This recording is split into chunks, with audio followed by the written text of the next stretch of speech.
Brownfield sites in the city. This includes part of the Tonawanda Street corridor, the Buffalo River corridor in the Old First Ward, and the Outer Harbor.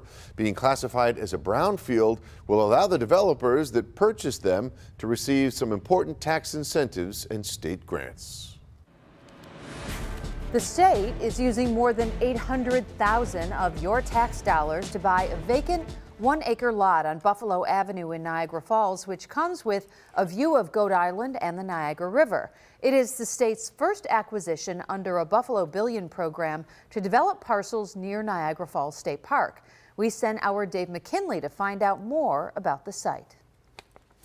The Maid of the Mist bought this parcel nearly a decade ago for $636,000. They were going to build an office here, but that never panned out. So they listed the property for $1 million, and now the state is taking it off their hands for $850,000, but ideally won't be hanging on to it for very long.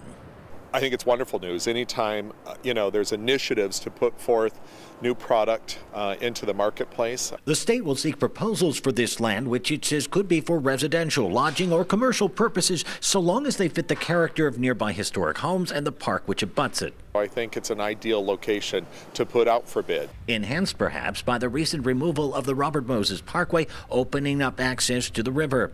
That is something that was key to Fazil Marani when he decided to build the full-service DoubleTree by Hilton just up the street. One of the deciding factors of building as big as we did, spending as much as we did, and even putting on this patio we're standing on right now was because of the work going on at the Parkway.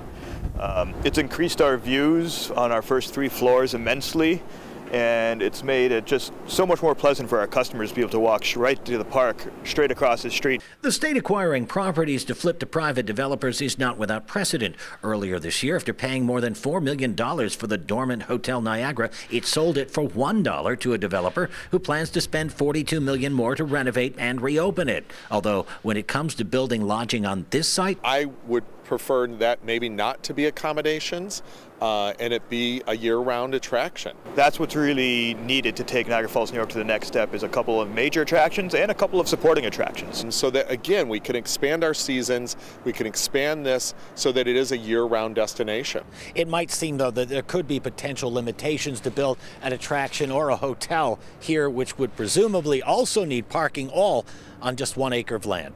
In Niagara Falls, Dave McKinley, Channel 2 News.